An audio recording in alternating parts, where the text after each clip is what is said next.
Om Shri Sai Ram.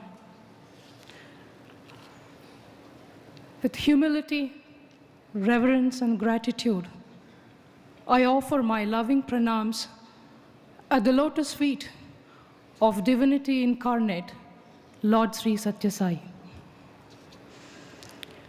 Most recently, the world met at North Germany. The leaders of the world tried to find the solutions to clean up our external life.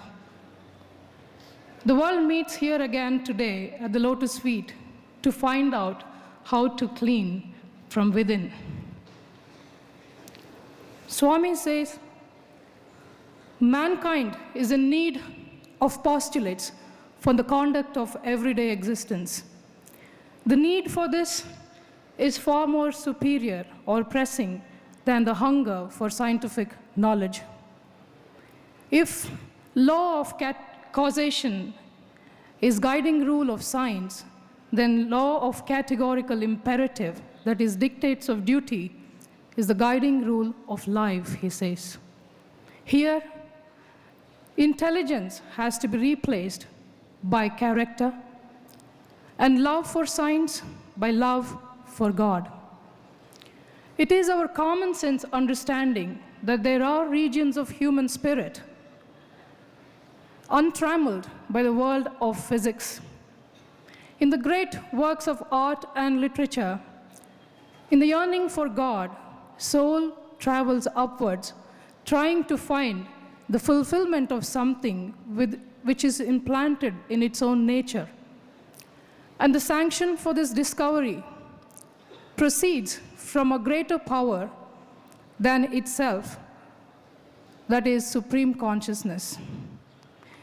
The sanction for this discovery is laid within the regions of the soul.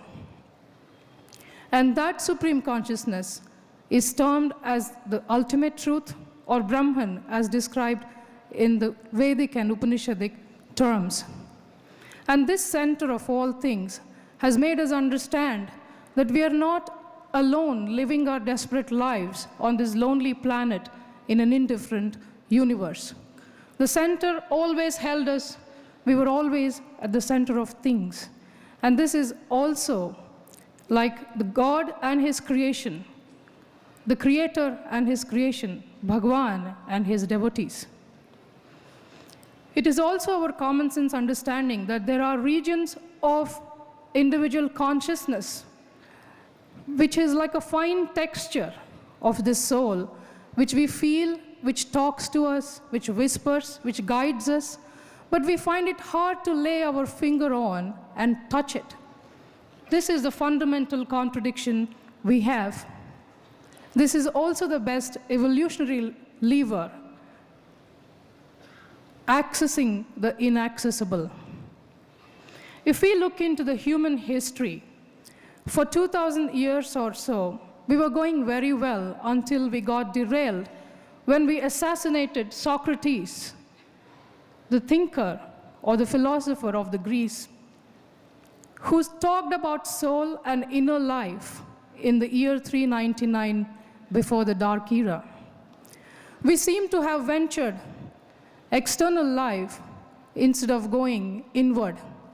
For more than 2,000 years or so, we have worked out various fundamental beneficial systems, collapsing one after the other.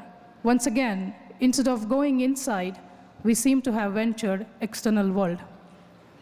Here I would like to illustrate a small conversation that took between the two people. One was a Western thinker who quoted Descartes. He is a thinker from France. He quotes in Latin and says, "Cogito ergo sum," which means I think, therefore I am. He quotes this to a young daughter of India, and he says to her, "Don't you think this is a beautiful thought? For which this daughter of India replies, I am baffled by this thought, I think, therefore I am. But for myself, sir, I would like to say, I am, therefore I think. I am, therefore I think. Bhagwan has said the world is not all that we see and think. It is much more mysterious than we have dreamt about. There has been this mystery that Buddha sought after before he attained nirvana, the mystery that Greeks celebrated, Olympus and the dazzling light Sophocles saw above the earth's stage, above the masks that spoke of their misfortune. And again, this is the same mystery that the saints and seers of Vedic and Upanishadic texts speak about, and when that takes a form and shape and restricts itself to time and space, we call that avatar, as in the instant case, Sri Satya Sai. Swami says, if you really want to know who I am, you have to burn long and strive hard. In Sanskrit, it is said, Kritrimani Rodhamsi, which means one has to get rid of the artificial obstructions of the mind and develop purity of thoughts. In his own verse, he said, Chitta suddhileni chudramana unaku atmatattvametlu abbunokunu atmatattvam abbunu atisuddha hrudayunike unnamata cheppuchunnamata, which means without having the purity of thought and mind, how could you even think of understanding these high principles of life? When you develop these purities of thought, you could even think of going Godward path.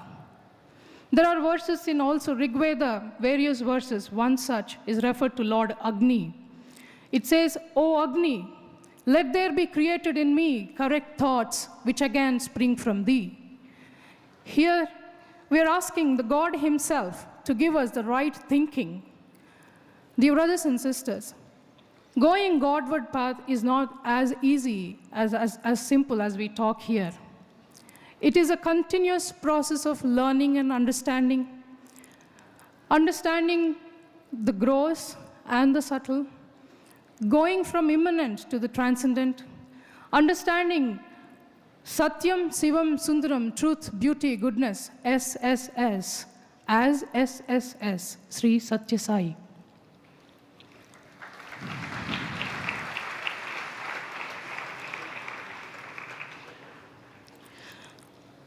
Here I would like to illustrate a story from Taittiriya Upanishad, which will highlight the concentration of mind as a prerequisite to be God-word. It is a conversation between the son Bhrigu and the father Varuna. Bhrigu goes to Varuna and says, Father, teach me Brahman. Varuna says, yes, I will teach you Brahman. First you concentrate on Annam as Brahman, which is food as Brahman. Bhrigu goes back, he concentrates on Annam as Brahman. He is not satisfied. He comes back to the father again and he says, Father, teach me Brahman. Father says, now you go back and concentrate on vital breath or Vayu as Brahman or Prana. He goes back, he concentrates, and he is not satisfied still. He goes back and forth like this again and again. And he understands the very explanation itself is contradictory because he is not able to arrive at the unitary conception of Brahman. Then he further goes on concentrating on Hiranyagarbha. We are very fortunate for having witnessed this emerge from Bhagwan himself. He concentrates on that and he understands in various degrees that it is this. It has everything, the gross, subtle, subtler than the subtlest, and he attains bliss. Through concentration alone, one could reach greater heights. And also there is parallel that you can draw from Kathopanishad, where Nachiketa also concentrates in the same fashion on Hiranyagarbha and detaches himself from the world altogether. In the year 1968, Bhagwan said, not only now, even for thousands of years to come, you will not be able to understand the true nature of myself.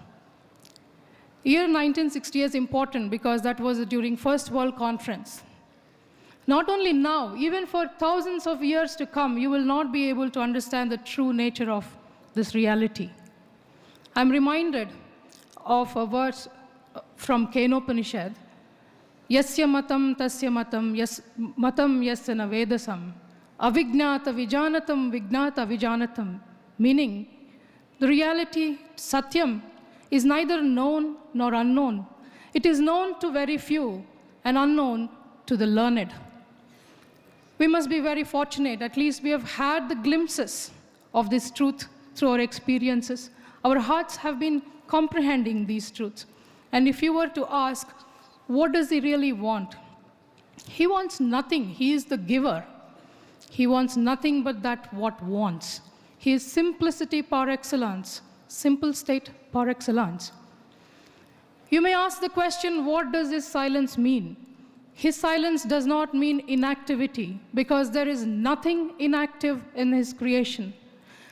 He goes through 1001 trifles of everyday life and nobody knows who he is because he doesn't care for recognition, because he is the one who recognizes everything. His stillness bears the voices of truth. And you may ask the question, how is he?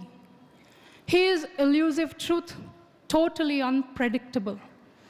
He looks serious as he teases you and smiles at the miseries of the world because he works incessantly, sending the balance over the wounds of earth. You may again ask, how does he do that? In Kathopanishad, it is said, Asino duram rajati shayanam yati sarvata, which means, as he sits here, he travels far and wide. As he seems resting, his existence is present, is felt everywhere. Brothers and sisters, your coming here from all around the world and my existence here bears the testimony to this truth. And if you ask the question, what does he change? He does not believe in preaching the nations or performing any public demonstrations or sensational demonstrations. He brings the change in the inner densities of hearts of people. He brings about universal fundamental change in the lives of men, women, and children. And again, you may ask, how does he do that? He does not condemn or judge. He does not strike or break.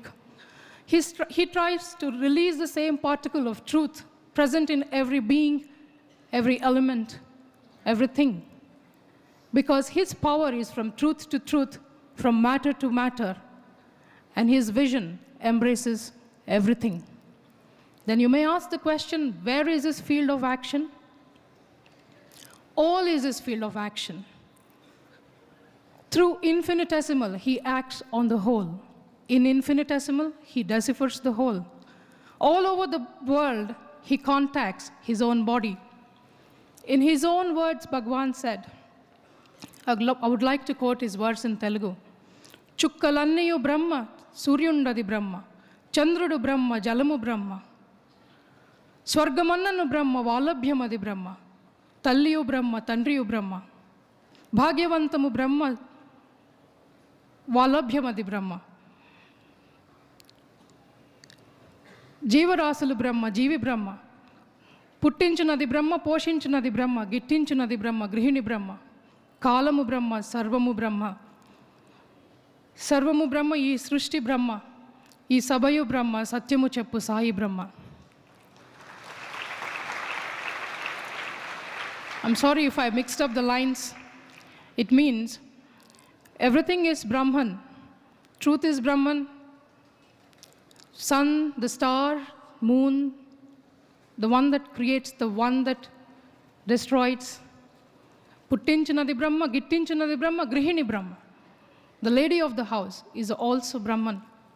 Prakriti Brahma, Pranamu Brahma. Nature is Brahman. Life breath is Brahman. Sarvamu Brahma is Sabayu Brahma. Everything is Brahman. Even the assembly here is Brahman. And the one who declares this truth, verily, is Brahman, and that is Sri Satya Sai.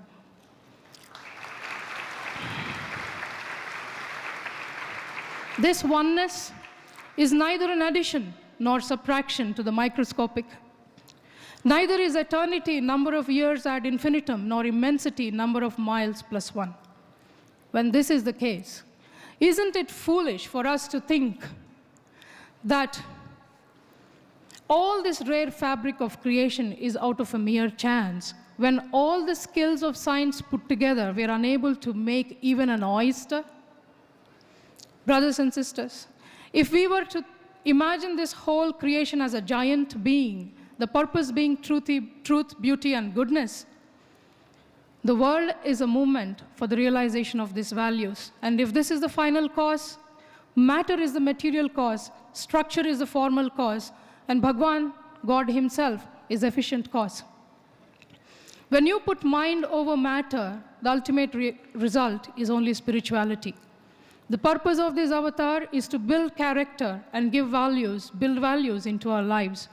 We will understand this when we grow faith in ourselves. All that we need is take off the blinkers and cast a true look. Here I am reminded of Kabir's Doha, where his God speaks in his verses. He says, God says to him, "Oh, the bound one, you think you will find me in your yantra, tantra, mantra? You will find me in your yoga or hatha yoga? You will find me in your Kasi or Haridwar? No, no, no. You will find me in your Vishwas, in your faith alone." That is what exactly Bhagwan said yesterday. Faith can move mountains. You will find him only in faith. Who says he will not hear your call? If only your yearning was like that of Mirabai, who left her palace to merge at the lotus feet. Who said you cannot see him when you want? If only you had the eyes of Surdas, who merged at the lotus feet. Who said he will not come down running from the hills like that of Kodaikanal? If only your call and wait and your friendship and sincerity and loyalty was like that of Sai Gita, who merged at the lotus feet. Bhagwan's teachings will teach us all these things. Bhagwan's teachings, we understand that there's one reality and we are all part of it. Human race and human beings are the means by which it will progressively reveal itself. And especially for this youth, I would like to ask this question: what do we really mean by following Bhagwan's teachings? Everybody talks here. What do we really mean by following Bhagwan's teachings? We mean no drugs. We mean no alcohol. We mean no corruption. We mean no domestic violence. We mean no institutionalizing God. We mean no politicizing spiritual places. And we do not believe in wars, because wars have proved as mass cannibalism, man eating the flesh of man.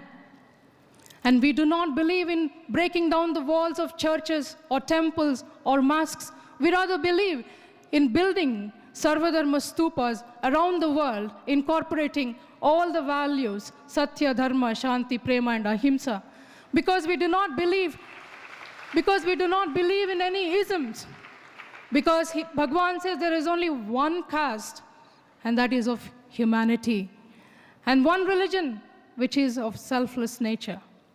And there is only one God, which may be worshipped in many names and many forms and many colors and many places. But for Sai devotees, there is only one, Sri Satya Sai.